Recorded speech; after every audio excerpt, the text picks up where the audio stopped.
Tadi kita ngobrol-ngobrol sedikit dengan tim K9 ya, anjing yang tangguh itu yang bisa membantu memberantas narkoba.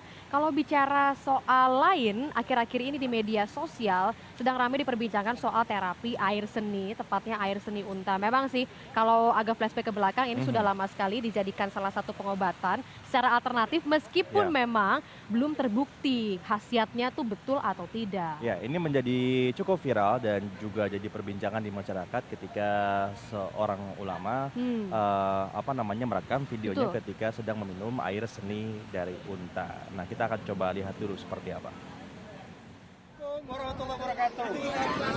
Ini kencing onta ini mengandung obat. Ini Video berdurasi kurang dari 2 susu menit onta tersebut mendadak akan menjadi melalui perbincangan. proses sterilisasi. Dalam video itu, Ustadz Bakhtiar Nasir meminum urin unta yang dicampur susu unta. Ya, jadi campuran Perdebatan kencing meminum dengan air susu. seni unta sebenarnya sudah lama menjadi sebuah kajian dalam Islam.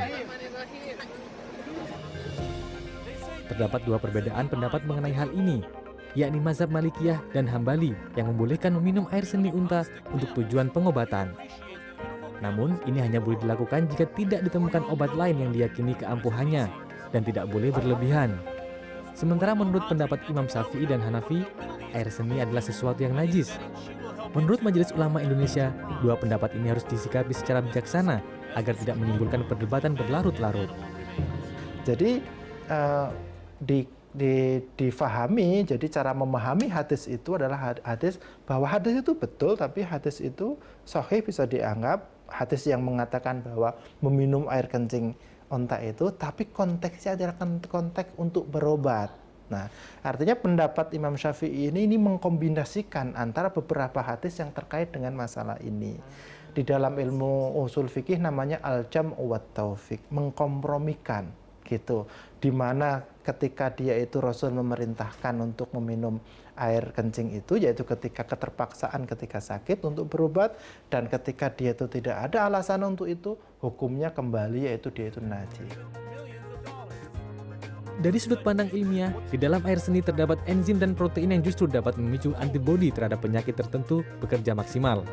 Efektivitas residu atau produk buangan tubuh untuk pengobatan suatu penyakit masih membutuhkan kajian dan penelitian.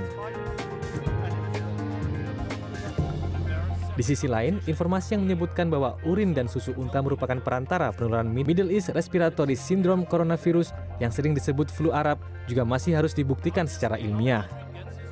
Sehingga ini harus ada juga pembuktian-pembuktian ilmiah yang kemudian, oh iya memang berarti ada risiko penularan. Dan saya rasa sudah sampai sejauh ini belum ada bukti yang seperti itu, yang mengatakan bahwa kemudian nanti bisa tertular MERS gara-gara minum urin. Agus menambahkan masyarakat perlu bersikap bijak dan lebih memilih bahan-bahan yang sudah terbukti efektivitasnya untuk mengobati penyakit dibandingkan menggunakan bahan-bahan yang belum teruji secara ilmiah.